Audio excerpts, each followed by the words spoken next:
दृष्टीनां वक्ष्यामि शृणु सुन्दरे।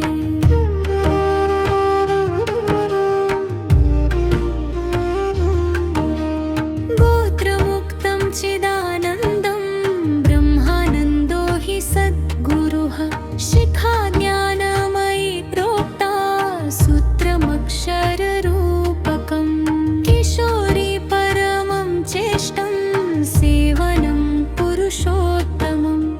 पातिव्रत्यमनन्यत्वं साधनं समुदाहृतम्।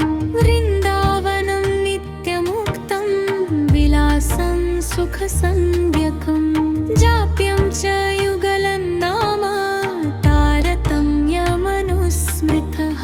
ब्रह्मविद्या परा देवी देवो ब्रह्म सनातनम्। शाला गोलोक इत्युक्तो द्वारमूर्ध्वमुदाहृतम्। स्वसंवेदो समादिष्ट फलं नित्यविहारकम्।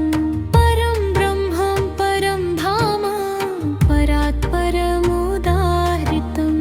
सद्गुरोश्च चरणं क्षेत्रं यमुना संज्ञकं तीर्थम्। सर्वशुद्धिकरं परं मननं प्रेमलक्षणम्। श्रीमद्भागवतं प्रोक्तं श्रवणं सारमद्भुतम्। ऋषिः प्रोक्तो महाविष्णुः ज्ञानं जाग्रत्स्वरूपकम्। आनन्दाख्यं कुलं प्रोक्तं नित्यधाम्नि प्रकीर्तितम्। सम्प्रदायश्चिदानन्दो निजानन्दैः प्रकाशितः। सम्प्रदायश्चिदानन्दो निजानन्दैः प्रकाशितः। निजानन्दैः प्रकाशितः।